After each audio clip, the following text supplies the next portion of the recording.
Salut tribu d'horreur, vous le savez tout comme moi que la drogue c'est mal et que les ours c'est dangereux. Mais il se passe quoi quand on mélange les deux? Dans la vraie vie, un ours mort. Mais au cinéma, ça donne un des films les plus divertissants que j'ai vu de l'année à date. Ben oui, aujourd'hui je vais vous parler de Cocaine Bear.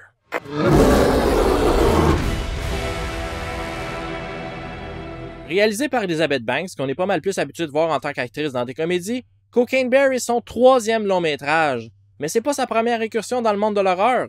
Elle a joué dans Slither de James Gunn en 2006, The Uninvited en 2009 et Brightburn en 2019. Elle a aussi joué Rita Repulsa dans le film des Power Rangers de 2017. Pas horreur, mais tout de même digne de mention. Sinon, pour en revenir à Cocaine Bear, le film est sorti le 24 février dernier, gracieuseté de Universal Pictures, et met en vedette Kerry Russell, Alden Ehrenreich, Oshia Jackson Jr., Margot Martindale et le regretté Ray Liotta dans un de ses tout derniers rôles. Basé sur une histoire vraie, l'action se déroule en 1985 après que l'avion d'un trafiquant de drogue se soit écrasé et qu'une partie de sa cargaison de cocaïne ait été larguée de l'appareil dans un parc national de l'État de la Géorgie. Un ours noir tombe sur une partie de la marchandise, l'ingurgite accidentellement, puis part en rampage dans le parc à la recherche d'une nouvelle dose. On suit donc une ribambelle de personnages qui se retrouvent malheureusement sur le chemin de l'animal drogué. 2 jeunes adolescents qui sèchent leur cours et qui tombent sur une autre partie de la cargaison, la mère de l'un d'eux qui part à leur recherche accompagnée du garde forestier puis d'un activiste environnemental, et finalement les trafiquants de drogue qui espèrent retrouver leurs marchandises avec à leur trousse un policier qui enquête sur leurs activités illicites. Tout ce beau monde-là vont devoir prendre jambe à leur cou s'ils espèrent survivre l'ours sous cocaïne. Comment décrire ce qu'on ressent quand on regarde Cocaine Bear? Ben, pour moi, c'était tout d'abord de la joie. J'étais tout simplement heureux que ce genre de film-là sorte en salle puis ait droit à un budget plus que respectable. Habituellement, on voit ça sortir directement en DVD ou en streaming, puis ça a le budget digne de l'achat d'une voiture usagée. Là, c'est comme si on avait réalisé Sharknado, mais avec les moyens du remake de It. Ça vous donne une idée? Mais il n'y a pas juste ça qui m'a rendu heureux, le film est tout simplement exquis. C'est tout d'abord une comédie conne hyper assumée, puis un film d'horreur par la suite. Puis même là, c'est pas full horreur. Oui, il y a du gore, mais il est toujours là que pour accentuer l'effet comique. Tu sais, l'ours fait une ligne de coke sur la jambe arrachée d'un des personnages. On pourrait pas être plus en territoire. Film con qui sait exactement qu'est-ce qu'il est puis qui sait ce que son public veut. Tu sais, moi, quand je regarde un film qui s'appelle Cocaine Bear, je m'attends à voir un ours faire de la cocaïne, puis c'est à ça qu'on a droit ici. Là, j'ai lu des critiques qui disent que ça manque d'ours, puis je pourrais pas être plus en désaccord. Il y en a en masse d'attaques. Oui, c'est vrai qu'elles sont pas collées une à la suite de l'autre, mais ça fait juste les rendre encore plus mémorables. La scène de l'ambulance, là, c'est de l'or avec un grand A. Ce qui aide, c'est que les personnages sont le fun, puis on s'ennuie pas avec eux, contrairement aux films d'animaux géants de genre The Asylum, où on a juste hâte à la prochaine scène d'attaque en espérant les voir mourir. Ici, on s'attache à eux, puis on a du fun avec eux. Puis ceux qu'on s'attache moins, ben, on leur souhaite une mort marquante, puis bien souvent, nos souhaits sont exaucés. Honnêtement, je comprends pas les critiques qui disent qu'il y a trop de scènes avec les personnages. Chris, avez-vous déjà vu un film d'attaque animale avant Cocaine Bear? Dans environ la moitié de ces films-là, on passe la majorité de notre temps avec des personnages anticharismatiques full désagréables pis on s'emmerde comme ça se peut pas. Là, on a du fun que l'ours soit à l'écran ou non.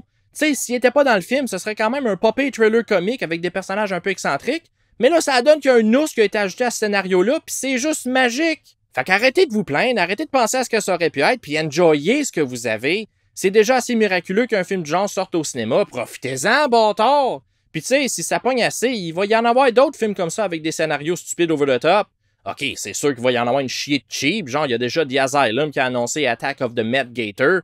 Puis il y a Cocaine Shark de Mark Polonia qui s'en vient. Mais Hollywood a l'air de s'enligner vers une ère où le schlock va être à la mode. Puis c'est grâce à des films comme Cocaine Bear. Donc, soyez un peu reconnaissants. Ouf, je pense que j'en avais un petit peu sur le cœur, hein? C'était mon petit rant moralisateur de la journée. Sur ce, on retourne à la review. Mention spéciale au personnage de Henry, le petit gars de genre 13 ans. Esti qui est drôle! Il avait tout le temps la phrase à dire, puis de la façon qu'il la disait, ça me faisait toujours rire. Sérieux, bravo à l'acteur. J'espère le voir dans autre chose où il va pouvoir mettre ses talents de comique à profit parce que je pense qu'il y a de l'avenir dans ce domaine-là. I'd love to not remember that. But it kind of seems like the thing that stays with a man forever. Côté effets spéciaux, c'est quand même assez réussi. Même si l'ours est tout le temps en CGI, il est vraiment bien fait pis ça fait pas trop décrocher. C'est sûr que c'est pas parfait, mais avoir été un animatronique, je suis pas mal sûr qu'il aurait pas pu faire tout ce qu'il fait. Genre, sauter dans une ambulance qui se sauve à plein gaz. Je le répète, cette scène-là, c'est de l'art. Pour ce qui est du gore, c'est un beau mélange de practical effects et de CGI. On y croit pas tout le temps, mais le but, c'est pas d'y croire. C'est juste d'enjoyer toute la stupidité que le film a à nous offrir. Quand ça doit être gore solé, quand ça doit être consolé aussi, puis quand ça doit être les deux, le mandat est rempli à 100%. La bande sonore, elle, a l'air directement sortie des années 80, puis c'est un peu normal parce que c'est le claviériste du groupe Devo qui l'a composé. C'est aussi lui qui est derrière celle de Thor Ragnarok, puis tout comme dans le film de Taika Waititi, elle vient ajouter le petit côté quétaine qu'il faut puis vient complémenter à la perfection l'ambiance des 80s que le film dégage. Sinon, le seul gros défaut que je peux trouver à Cocaine Bear, c'est son montage. Disons qu'il est pas toujours tête. On a tellement de personnages à suivre, puis des fois en switchant de gang, ça casse le rythme, puis le film perd un peu de son momentum. Il y a aussi les séquences de flashback qui sont pas toujours réussies. Genre, il y en a une vers la fin que j'ai pas catché tout de suite ce qui venait de se passer parce que c'était vraiment pas clair que c'était un flashback. C'est juste weird la façon que c'est inséré.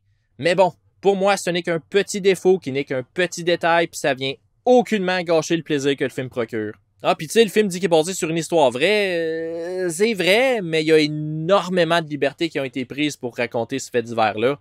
Oui, c'est vraiment arrivé qu'il y a une cargaison de coke qui a été perdue en forêt puis qu'il y a un ours qui s'en est gavé. Sauf que, comme je l'ai mentionné dans mon intro, dans la vraie vie, l'ours est juste mort. Tu sais, il y en a quand même ingurgité pour 20 millions de dollars, soit 75 livres. Fait que, il a fait un overdose. By the way, ajusté pour inflation, toute cette belle coke-là vaudrait 55 millions aujourd'hui. Après sa découverte, l'ours appelé Pablo Escobar ou Cokie the Bear a été empaillé puis donné au Chattahoochee River National Recreation Area où il a fini par disparaître. Il a refait surface dans un pawn shop puis s'est éventuellement retrouvé au Kentucky for Kentucky Fun Mall à Lexington au Kentucky où il se trouve encore aujourd'hui. Et selon les dires de son propriétaire, l'ours peut officier des mariages. Donc si vous pensez rendre officielle votre union avec l'être cher aux yeux de la loi, c'est une option à considérer. Sérieusement, j'ai eu énormément de plaisir avec Cocaine Bear. C'est le genre de film qu'il faut regarder en gang avec une bonne bière puis son cerveau à off. C'est le genre où il faut juste se laisser aller puis enjoyer le spectacle parce que c'est pas fait pour réfléchir, c'est pas un film intelligent, c'est juste un bon film popcorn stupide comme je les aime. Ça s'essouffle peut-être un petit peu vers la fin, mais c'est jamais plate. Donc si vous êtes fan de films comme Snakes on a Plane, Piranha 3D, Lac Placide, Zombieverse puis Sharknado, vous allez sûrement avoir ben du fun avec Cocaine Bear. En terminant, n'oubliez pas de donner de l'amour à mes amis et partenaires qui sont affichés présentement à l'écran. C'est vraiment du bon monde, puis ils travaillent tous fort pour vous divertir, vous informer et vous offrir du contenu de qualité. Aussi, un gros merci à mes tripeux ultimes et merci aux autres membres Patreon qui aident à financer ce merveilleux projet. Sans vous, je serais pas rendu aussi bien équipé. Et comme d'habitude, si vous avez aimé ma vidéo, pensez à y laisser un petit thumbs up, ça aide beaucoup. Laissez-moi savoir en commentaire ce que vous avez pensé de Cocaine Bear et n'oubliez pas de vous abonner afin de ne rien manquer sur Horreur FM. À la prochaine les tripeux.